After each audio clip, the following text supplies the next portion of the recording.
Assalamualaikum warahmatullahi wabarakatuh. Halo teman-teman, apa kabar kalian semua? Semoga kalian selalu baik ya. Walaupun di masa pandemi seperti ini, kesehatan itu harus tetap dijaga, oke? Sebelumnya perkenalkan, namaku Ayu Afril ya. Aku salah satu mahasiswi dari IAIN Langsa, yang saat ini sedang menjalankan kegiatan pengabdian masyarakat atau KPM berbasis DR Medsos. Di podcast kali ini, aku mau membahas tentang masa pandemi yang menyebabkan pengangguran meningkat dan gimana sih strategi menanganinya?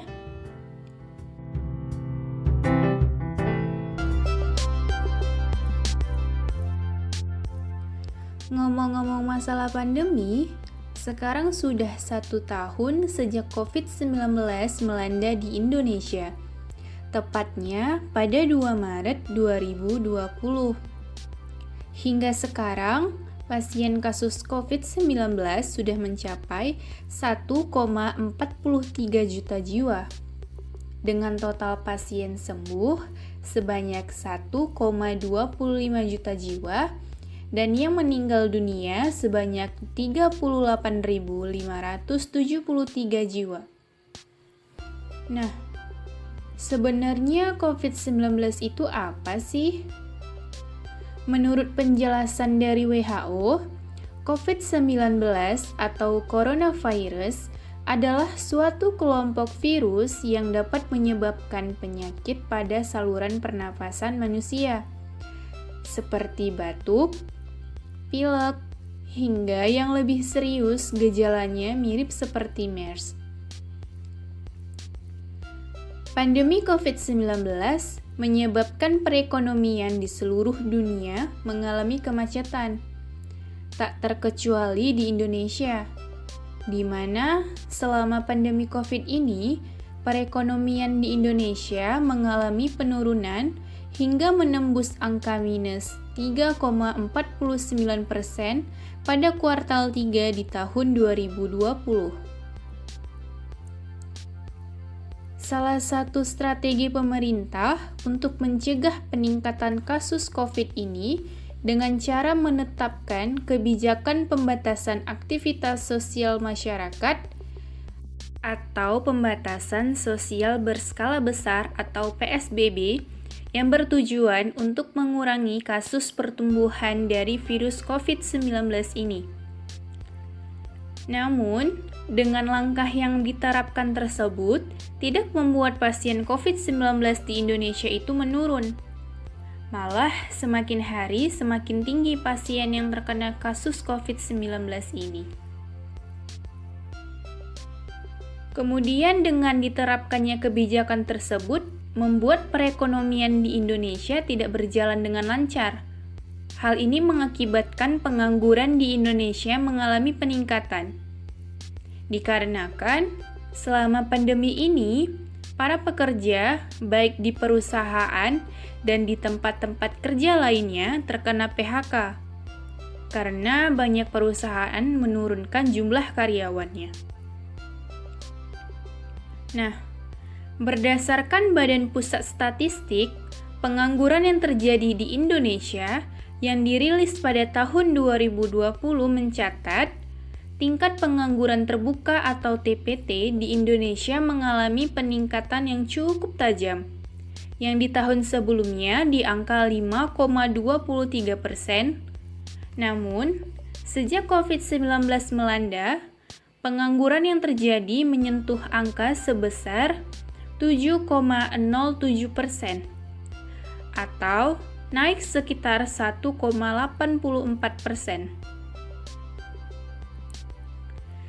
Berdasarkan survei yang dilakukan oleh Jobstreet Indonesia, sebanyak 50% tenaga kerja di Indonesia mengalami dampak dari pandemi COVID-19 ini, baik itu di PHK ataupun dirumahkan sementara.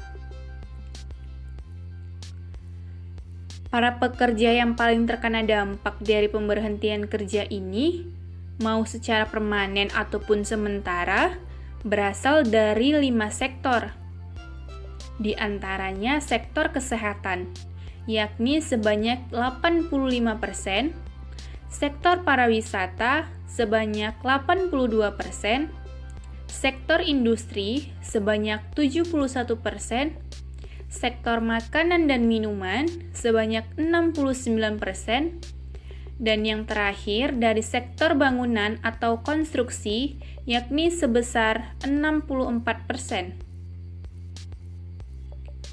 Nah, kita bertanya-tanya, gimana sih caranya agar kita bisa menghadapi hal ini sehingga kita bisa membuka peluang dan bisa mengurangi sedikit pengangguran yang ada saat ini? Menurut penjelasan dari Menteri Ketenagakerjaan, ada 3 strategi utama dalam meminimalisirkan angka pengangguran yang ada saat ini. Yang pertama, menyelenggarakan bursa tenaga kerja. Maksudnya gimana sih?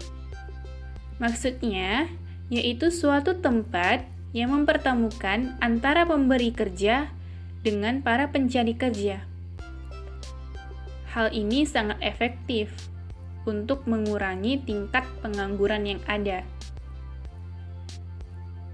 Yang kedua,